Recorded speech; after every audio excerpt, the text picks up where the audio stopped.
in the corporate office. And so, that kind of rips this initiative like this and rips it apart. So I think it's really important, if you're going to be a consultant coming in to a company, to really help them go through what are the drivers, what are the opportunities, and what kind of company do we really want to be when this is done and why? And can we sell that to the employees? And then, the rest of it can flow from there. Great. Excellent. Do you have any thoughts, again, about the kinds of groups that you would reach out to, top of your list, to seek information for an offering like this? Well, most of these projects, that change culture actually turn into how we work, which is where McKinsey and the big three actually result. But I have seen CEOs bring in very small firms, 3 or 4 people sometimes, even into a big corporation. In my experience, we had a number of these initiatives going back to Aventus days, where the CEO had a relationship with a specific small company, small to mid-sized company, where they were working purely on culture.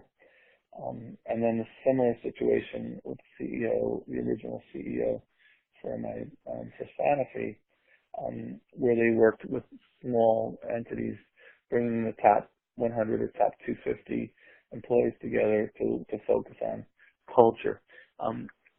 I don't really have a lot of good experience with those initiatives. Sure, that's fine. Yeah. If a management consultancy offered something like this, again, where would you have the most confidence in their ability to deliver, and then where do you think you might have more questions?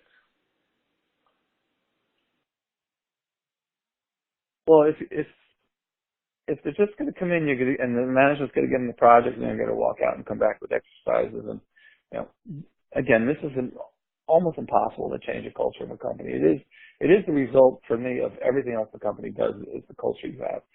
So if a consultant really has a track record of successfully working with senior and middle management of a client, and actually successfully can show that they've been able to change culture of a company, I think that would be a company I could work with. But again, this is an extremely difficult topic to work in. And then again, thinking about a public relations firm, do you see them offering something like this, and would you have confidence in that in any particular area? And then any questions that stand out in particular for a firm like that?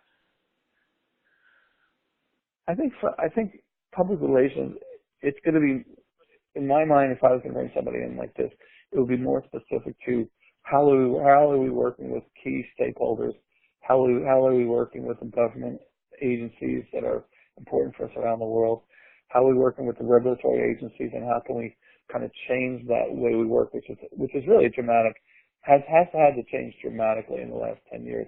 And so I would probably see them more specific to those areas than to, a culture of how employees relate to each other at every level of the company. Great. No, that's very helpful.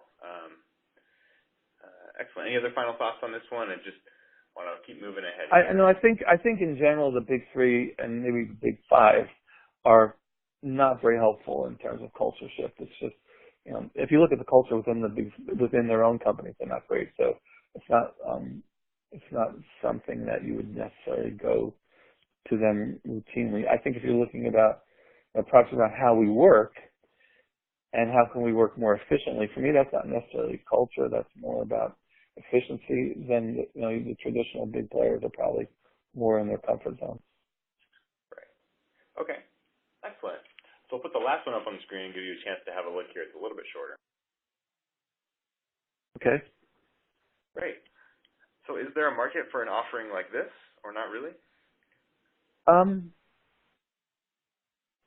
This is a very trendy current topic. It was in my last 10 years. This was a topic that was constantly in front of senior management, and senior management put it in front of every level of the company. So I definitely think it's an opportunity. It's not so easy, especially if you're